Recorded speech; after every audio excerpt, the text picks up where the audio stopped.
And we back. Welcome back to another episode of the Get Buckets podcast powered by Harwood Basketball. I'm your host, Musa Marathi. Now, I understand the season ended a couple months ago and all, but I feel like it's never too late to celebrate teams or player awards. And today, I'll be doing the team awards from Greenville County.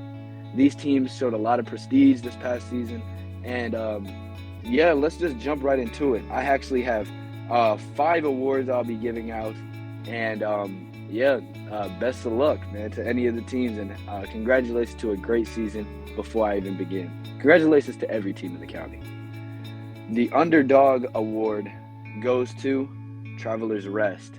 Now, I talked about Travelers Rest a couple of times this season, just talking about how they were climbing all season, and they were even able to make it to Upper State against Wren. They did fall short in that game, but throughout the entire season, they went, I believe, 8-0 in region. They did well in non-region.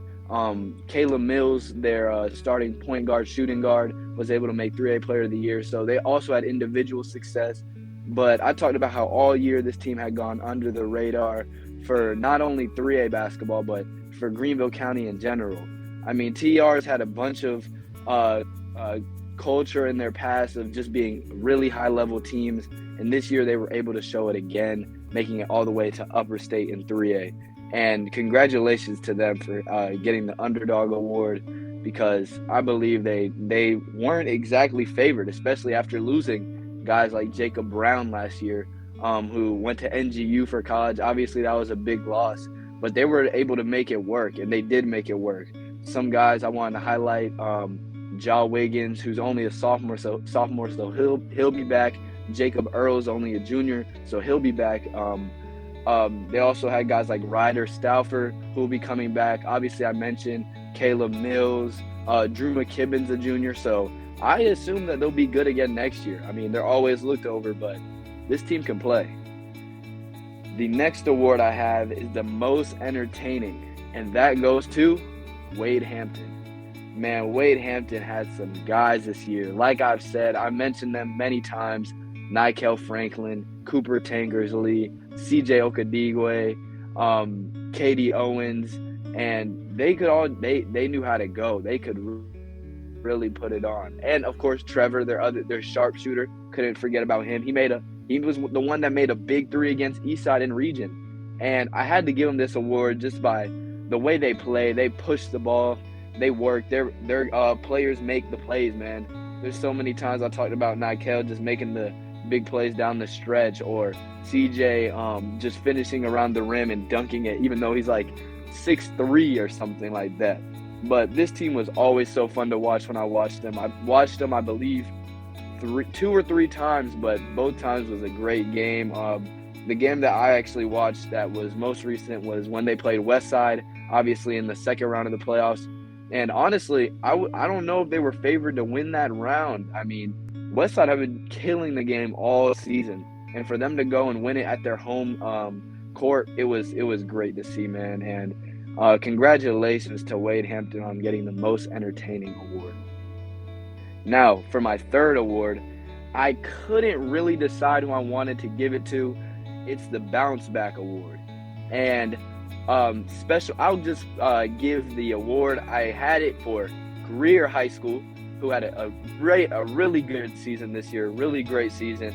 Won region, or tied for region with Wade Hampton. But last year, man, 2021 through 22 season, it was a really rough year for Greer. They had guys that could play. They had guys like Mark Frazier, and they had a bright future. I mean, all the guys that are there now were just younger, and I think they used that year as a year to grow, because this year they really put it on, having guys like Amari Anderson get all-state, obviously all-region guys like Braden Dura, Braden Lights, Mac Brown stepped up big for them, and I mean, I see them being really good even next season. They want me to mention, I don't know if they want me to mention, but I mean, Zane Valentine and Isaiah from J.O. Man have transferred there, so I see them having another really big season next year. But Greer definitely gets the Bounce Back Award, because from last season to this season, I don't even know if they won a region game last year, didn't make the playoffs to this year. making it to the second round, beating Indian Land, who has really good talent. I mean, they had one freshman that was averaging above 20 points a game, so they were able to win the first round against a really competitive team. Fell short against Greenville, but I don't doubt that they'll be back next season. And then the other team I also wanted to give flowers to was Hillcrest, because even though Hillcrest didn't win region, or I believe they finished second or third, or tied for second, third, and fourth in their region, they still had a really good season compared to even last year. Last year, I believe they went 1-7 in region and really just didn't have a terrific season. But like I said, man, Izzy Hall, Chavis Lee Carter, and even their freshman, Caden Coleman, he stepped up huge for them, man. Like they all played their roles. Jeremiah Camera even took on the role of coming off the bench and took it with pride, man. He really stepped up all season. All their guys, just congratulations to them and having a really good season. And hopefully they're bringing that Hillcrest winning culture back for the future. Obviously, Caden's only a freshman, so only up from here. He has really good upside. And congratulations to Hillcrest and, of course, Greer for winning the Bounce Back Award. Now, this fourth one, this might be my favorite award. I mean, I've talked about culture so much on this podcast and just how important it is in building culture in order to have a successful program. And no team in the county, I feel like, has shown that over Greenville High School, man. Greenville, time after time, has made it deep into the playoffs, third round. This year, they made it to Upper State, which they did fall to Lancaster, but it was nothing short of greatness. I mean, Elijah Jones had come from a different school.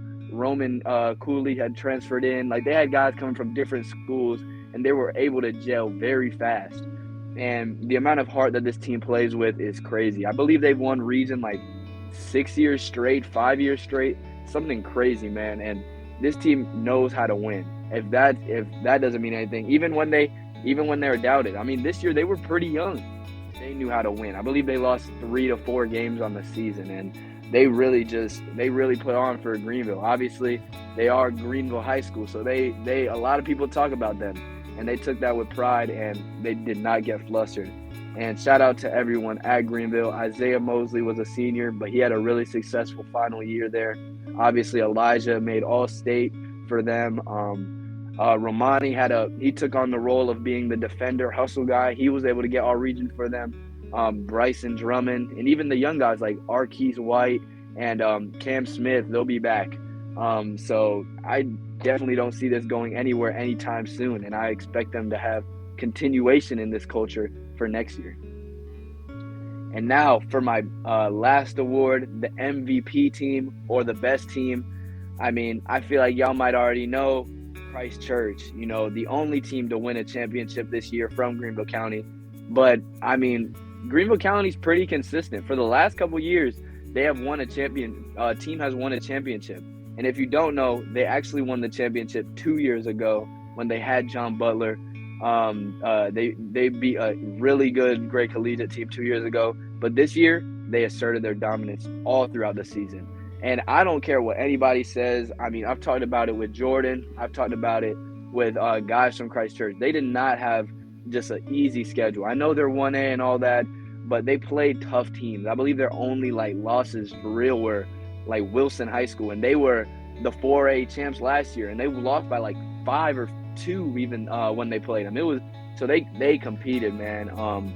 They played teams like Indian Land where Jordan had 40 against them. So I mean, they showed their dominance all season, did really good in the playoffs, got themselves another ring. That's Jordan and DJ, a few of their guys' second ring, Woods Wyndham, and I believe that they'll be good even next year. Even though Jordan Butler is graduating, I can't see anything but greatness coming for them, especially with head coach John Butler Sr. But that will do it. That will about do it today. Stay tuned for the player awards coming Friday. Definitely excited for those. And yeah, man, hope you enjoyed, and congratulations to all the teams I mentioned, and best of luck to everybody in June. I know everybody's getting ready to play with their high schools, and yes, go turn up, man. Big time, good time.